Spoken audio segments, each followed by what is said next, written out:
안녕하세요. AWS 강의실입니다. 이번 시간에는 아마존 EC2를 활용하기 위한 팁 12가지 중에 첫 번째에서 여섯 번째까지를 말씀드리고자 합니다. 첫 번째로 인스턴스 스토어는 무료입니다. 인스턴스 스토어는 EC2의 두 가지 종류 중에 하나인데요. 첫 번째 방식은 다 아시다시피 EBS입니다. EC2를 사용할 때 가상의 하드디스크에 해당하는 EBS 볼륨을 이렇게 네트워크로 연결시켜서 사용하는 방식이 바로 EBS 활용 방식이고요.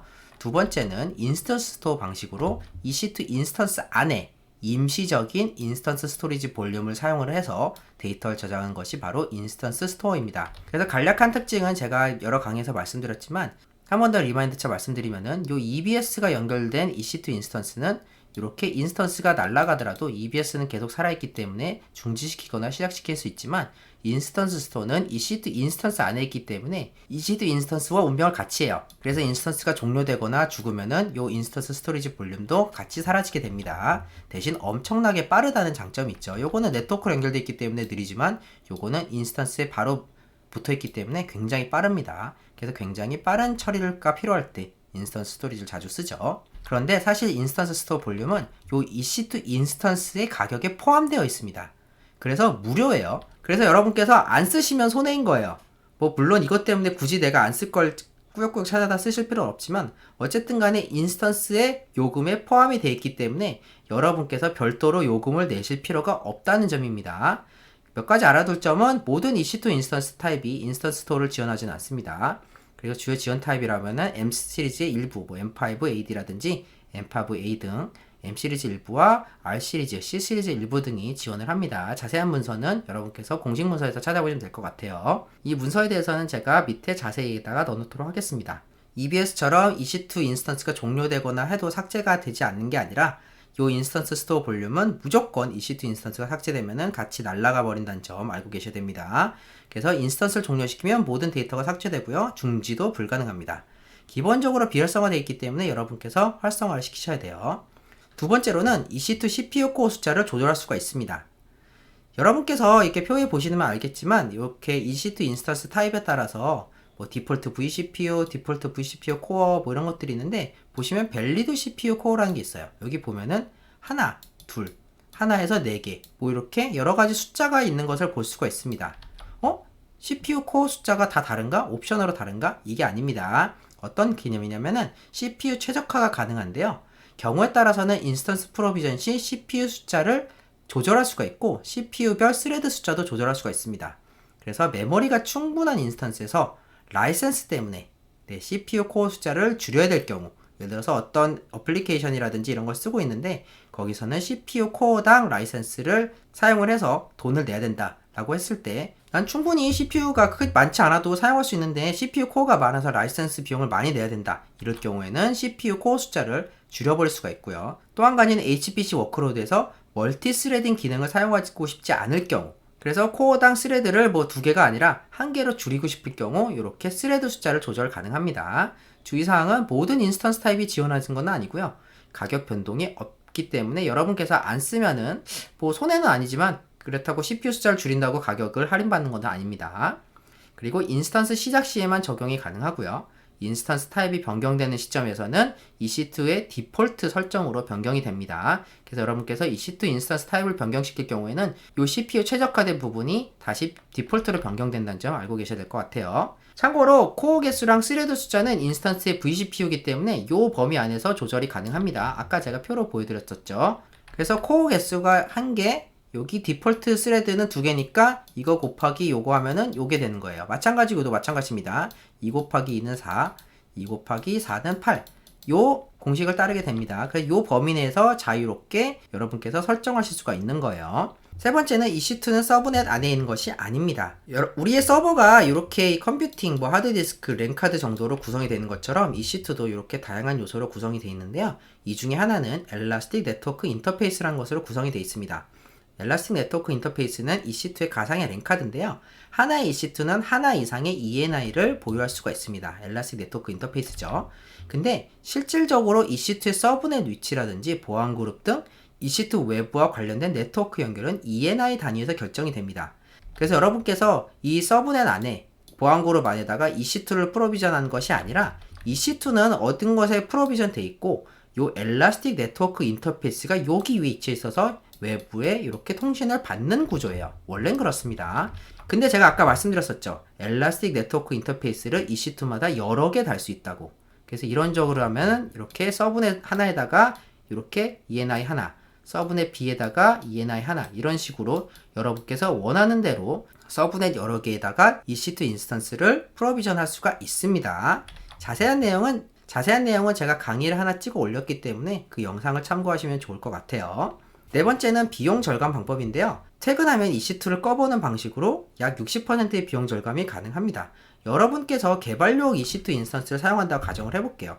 그러면은 요거를 하루 종일 켜놓게 되면 24시간 돌아가게 되겠죠? 근데 실제로 우리가 뭐 칼퇴까지는 아니라도 어쨌든 뭐 회사에 있는 거는 9시간에서 한 10시간 정도 됩니다. 그 동안에만 EC2를 굴리고 퇴근하면은 EC2가 꺼지고, 그리고 다시 아침에 출근을 하면은 자동으로 켜지기만 하더라도 뭐 10시간 이외에 24시간 동안 나머지 14시간 동안은 EC2 인스턴스가 꺼져 있을 수 있겠죠. 그만큼 비용 절감이 가능합니다.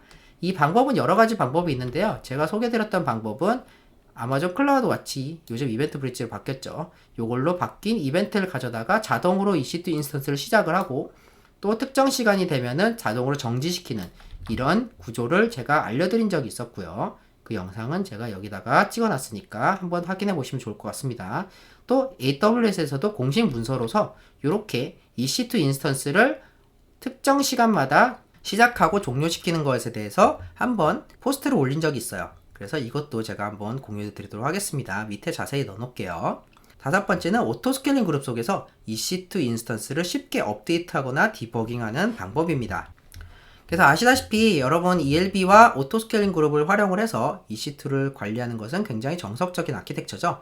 근데 이 상황에서 EC2 인스턴스들이 계속 올라갔다 내려갔다 합니다. 예를 들어서 그 어떤 EC2 인스턴스가 헬스체크이 페일을 했다, 어떤 문제가 생겼다고 오토스케일링에서 판단을 하면은 바로 이 EC2 인스턴스를 날리고 새로운 EC2 인스턴스로 교체를 해주죠.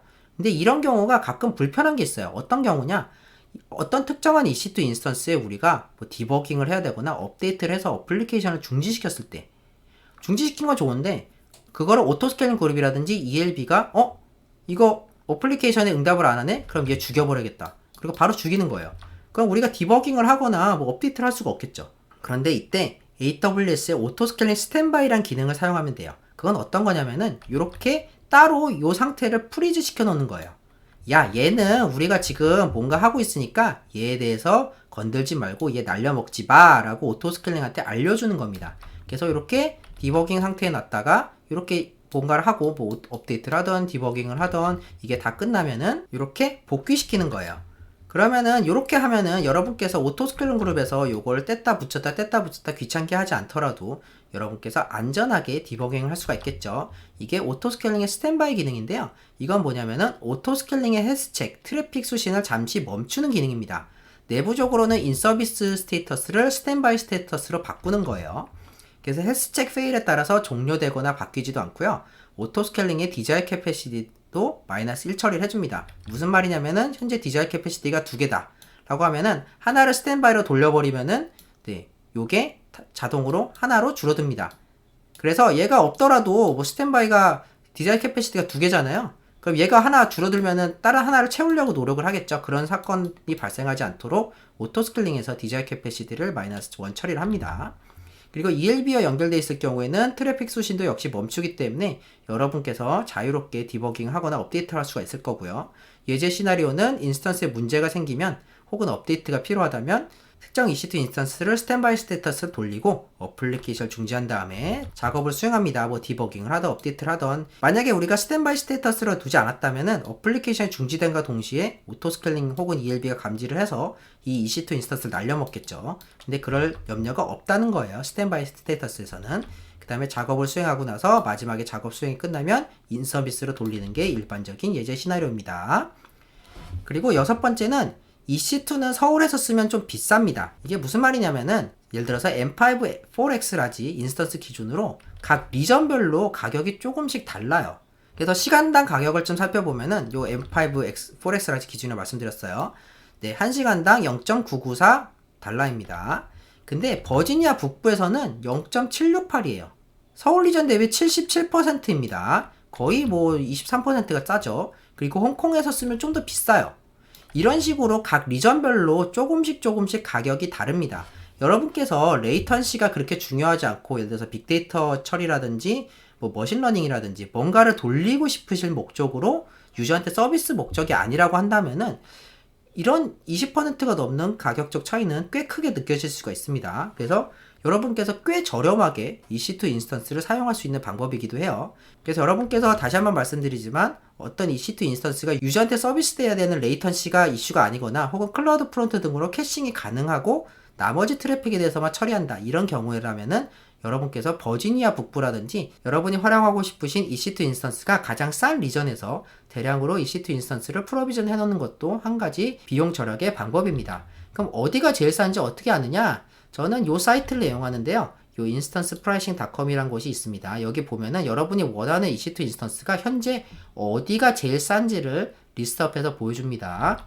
네, 이 링크도 제가 밑에 자세히 링크에다가 같이 넣어 놓을게요. 자, 그러면은 1편에서 6편까지 EC2 인스턴스의 활용 팁을 알아봤습니다. 그럼 다음에는 7번에서 12번까지 알아보도록 할게요. 지금까지 AWS 강의실이었습니다. 감사합니다.